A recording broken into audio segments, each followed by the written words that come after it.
عليكم نشكر السيد العميد والسيد نائب العميد على الاستضافة. Je me présente عندكم باللغة الفرنسية. نضيع الوقت جو با يطول باش ندير بالعربية. Je me présente, je suis Adil Laya, je suis directeur de la Digital Factory à la branche épargne prévoyance du groupe CDG. Et l'intitulé de la présentation concerne l'innovation dans le secteur public, comment l'intelligence artificielle a réinventé le service rendu aux bénéficiaires des programmes sociaux. D'abord, qui sommes-nous?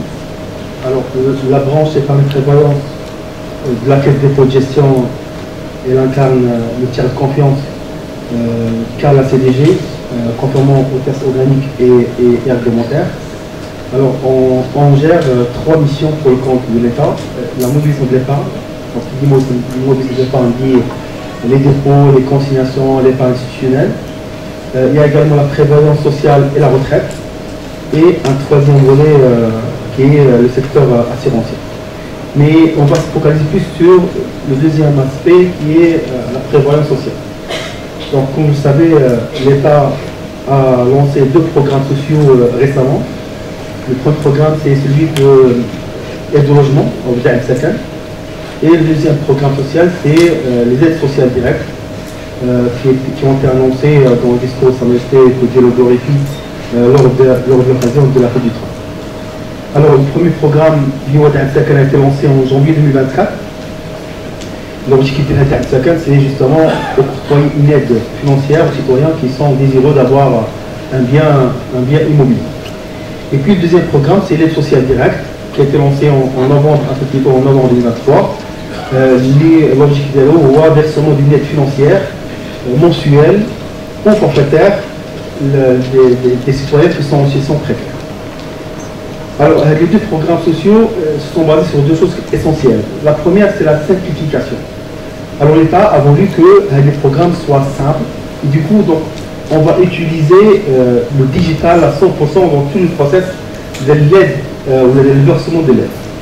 Ce qui suppose qu'il n'y aura aucun document papier, aucun document physique qui va circuler. Et bien évidemment, avec une transparence totale par rapport aux réponses qui sont fournies. Ça, c'est par rapport au premier pilier qui est la simplification. Puis, le deuxième pilier, on voit la sécurisation, la sécurité.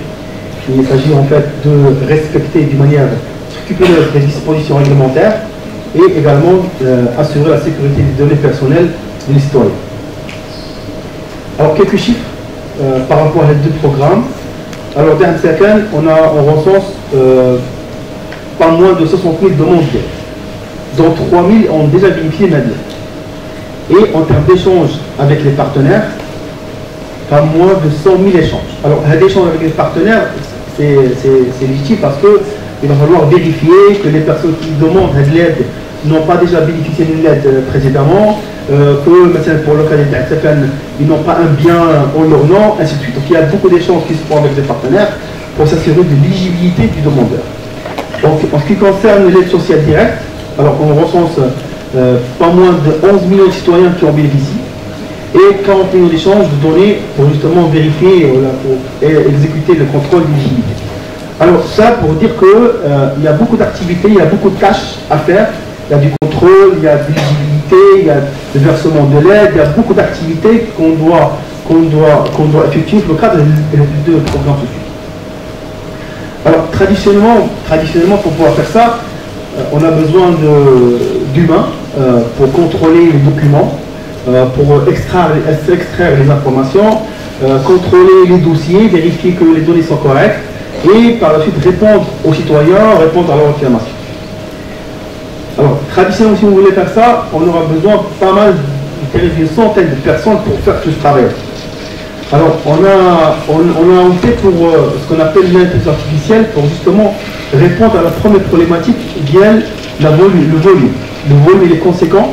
On ne va pas pouvoir faire ça manuellement, donc on va devoir se focaliser sur la faire recours à l'intelligence artificielle. Alors, je ne vais pas m'attarder là-dessus. Les Ikhwan ont déjà défini dans les définitions de ce que c'est l'intelligence artificielle, le machine learning, le deep learning. Donc, en gros, c'est tout ce qui permet d'imiter le raisonnement humain, d'imiter également l'intelligence humaine. Alors c'est pour cela qu'au niveau de la branche, on a développé deux solutions. La première solution, c'est, on appelle ça autoresponder. L'objectif de la solution, c'est de répondre d'une manière automatique, sans intervention d'humain, aux réclamations et aux demandes d'informations d'histoire. Et la deuxième solution, c'est auto-validator. L'objectif de la solution, on a dit, est de lire les documents, les compromis de vente, les certificats d'habitation, le permis d'habiter, pour extraire l'information et faire des contrôles. Alors, il y a deux solutions, on va nous présenter au débat tout à l'heure. On va commencer par le deuxième, auto-validator.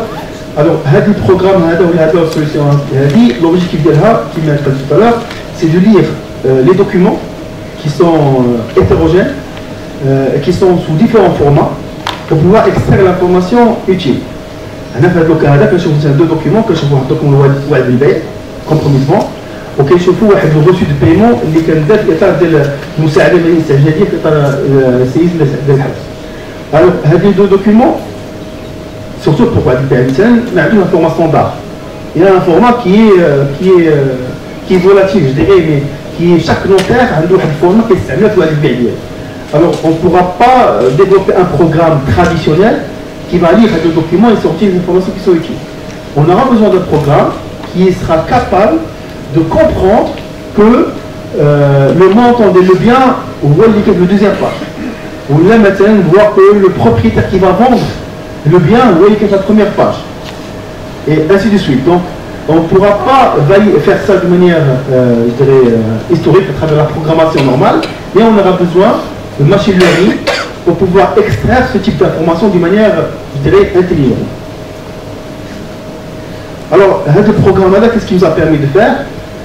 Pour le cas d'Am House, ça nous a permis de lire et de valider 95% des reçus de paiement.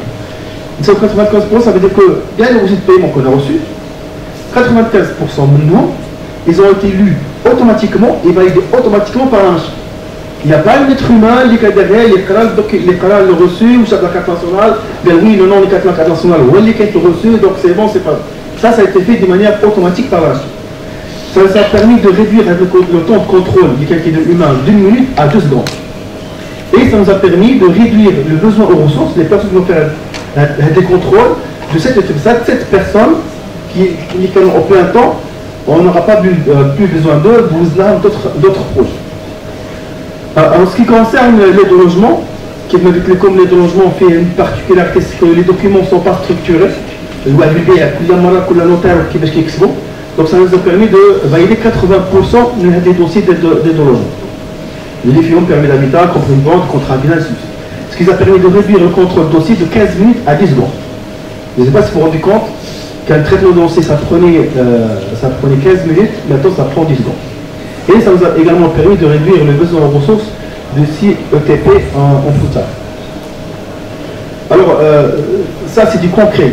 Ce n'est pas des solutions liées que c'est des choses qui tournent, qui sont fonctionnelles et qui ont été développées par des ressources marocaines, des ingénieurs marocains.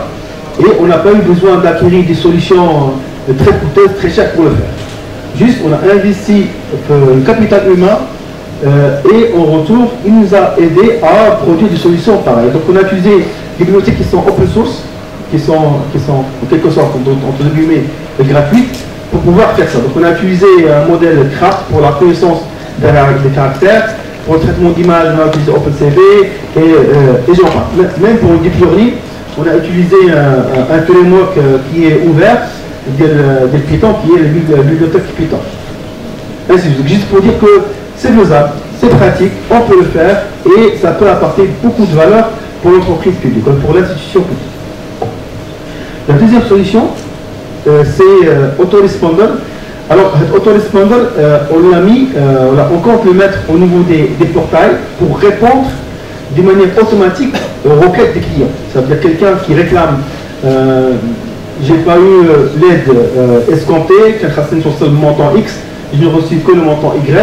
Alors expliquez-moi pourquoi. Alors, autoresponder va analyser la situation. D'abord, il va comprendre de quoi il s'agit, l'enquête des clients, comprendre de quoi il s'agit, analyser la situation, aller voir pourquoi il réclame, est-ce que la réclamation, est-ce qu'il est fondé, est-ce qu'il n'est pas fondé, et puis par la suite, il va formuler une réponse. vous en doutez, donc on va utiliser le LLM à la ChatGPT par exemple, mais on a utilisé un LLM qui est léger avec quantification. Alors, qui dit quantification, ça veut dire que c'est une précision réduite, parce qu'on ne pourra pas faire tourner un LLM tel qu'on le sait dans nos propres machines, parce que c'est très consommateur en termes de ressources, en termes de mémoire et en termes de CPU. Donc on a utilisé ce qu'on appelle des LLM à précision réduite, qui vont permettre de réduire la consommation, de réduire le besoin en ressources, mais tout en fournissant des réponses de qualité. Et puis on a utilisé un autre framework architectural qui s'appelle le RAG, le Retrieval Augmented Generation. Alors le RAG, il faut comprendre, c'est que maintenant, ChatGPT, ça arrive que parfois ils donnent des réponses d'apparence, elles sont correctes, mais dans réellement, elles ne sont pas vraiment correctes. Donc ça, c'est un biais, c'est un problème que souffrent plusieurs LLM, dont ChatGPT, Claude et j'en passe. Alors qu'est-ce qu'ils ont monté en 2023? Une architecture qui s'appelle le RAG. Qu'est-ce que c'est le RAG? Elle résout deux problèmes. Le premier problème, c'est que les LLM standards n'ont pas connaissance de l'entreprise, n'ont pas connaissance du sujet. Les LLM standards ne connaissent pas ce qui est l'AMSACA, ce qui est ASD, aide au logement, ils ne connaissent pas les informations. Donc il va falloir, je dirais, l'entraîner sur le contexte de l'Ahmed. Donc, c'est la première chose. Donc, il va falloir l'entraîner pour qu'il puisse donner des réponses qui sont précises. Et puis la deuxième chose, c'est la traçabilité. ChatGPT, l'information nigérienne. Il y a l'information, mais tu ne dis pas d'où il vient l'information. Alors le RAG, il permet de donner exactement le texte de loi qui a permis de donner une réponse. Alors le RAG, il répond à deux problématiques. Mais évidemment, on s'est basé sur une base de connaissances complète. Le texte de loi, le texte réglementaire, le site web institutionnel, l'actualité, l'organisation. Donc ce qui nous a permis de constituer une base documentaire. Il y a une loi, ensuite il va alimenter le LLM. Bien évidemment, il aura fallu mettre en place des mécanismes pour la protection contre des utilisations abusives. Donc, concrètement, mettre compte une réponse qui est le sujet. Alors pour cela, comme j'ai dit tout à l'heure, tout ça c'est de l'open source. C'est du gratuit, on peut le faire, alhamdoulilah, le Maghreb a toute la carte pour pouvoir le faire. On s'est basé à des solutions de makining ou serine qui ne coûtent pas cher, mais qui ne coûtent rien, c'est de l'open source. Il suffit juste d'avoir de la compétence. Donc maintenant pour le RAG, on a utilisé le Llama de Facebook. Pour le LLM, on a utilisé le Mistral. Pour le stockage, on a utilisé Elasticsearch Redis et Antizo. Pour le deep learning, on a utilisé Pytorch pour justement pouvoir extraire une information pertinente mais les documents, des quartiers, que ce soit pour des MCFR ou autre. Voilà, donc pile poil avec